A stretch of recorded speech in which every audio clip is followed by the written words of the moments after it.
आंतर्जातिक बालुआकला प्रदर्शनी में ढेंकानाल जिला गौरव आनी कामाखेड़ांकर उपखंड जिरालमाटीर पुओ सरोज कुमार प्रधान।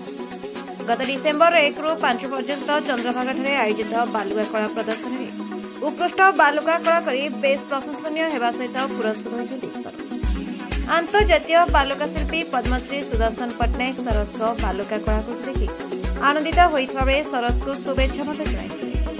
जिराल ग्रामर निरंजन प्रधान और गोला प्रधान पुओ सरोज आगामी दिन में जड़े प्रत्याह्वान बालुआ कला शिल्पी हुई देश विदेश में निज राज्य तथा देश सुनाम आने चेष्टित अच्छे।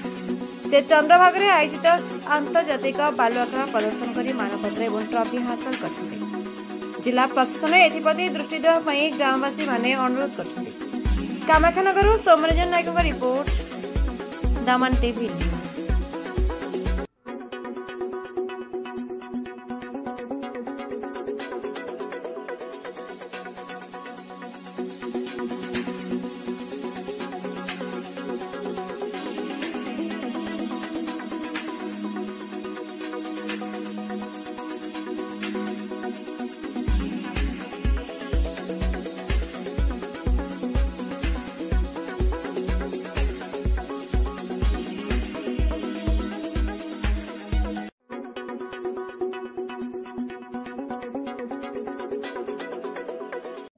चलित वर्ष कोणार्क फेस्टिवल रे साउंड आर्ट फेस्टिवल चंद्रभागा जो होता सेठी 8टा देशर 129 जन प्रतियोगी आम बालुका शिल्पी भाग नहीं मु भी पाई सेठी मु गला परे देश विदेश आसीथिबा विभिन्न प्रकार बालुका शिल्पी मानक ठारू मु भी किछि तांकटू शिखिबाकू पाइली।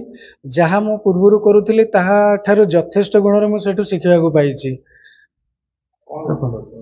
लक्ष्य अच्छी मो गाँव ना को आउ देशर ना को मो बाहर विदेश रे जाइकी प्रचार प्रसार करी कला माध्यम रे अनुरोध करी कि जे मते टिके प्रोत्साहन देले ब्लॉक स्तरीय जिला स्तरीय राज्य स्तरीय प्रोत्साहन देले आम कला को लेकिन देश विदेश रे सारा पृथ्वी रे विकसित करेबा। मु यूट्यूब रे फास्ट देखिली तापर आग्रह कली जे मु भी एमती दिने बालुका शिल्पी कार्य करी आउ देश विदेश रे ना करी जिले में ना करी आ सहित मो घरे मु फास्ट बाली पकईकि आरंभ करी आम मंदिर रे करथिले। एई वर्ष कार्तिक महोत्सव रे मध्य करथिले। पूर्व वर्ष साउंड आर्ट फेस्टिवल रे मते भी सेठी मु अप्लाई करथिले स्थान मिलिथिला। आ ए वर्ष भी मध्य 2024 मसिया रे मते स्थान मिलिथिला सुजोग मिलिथिला।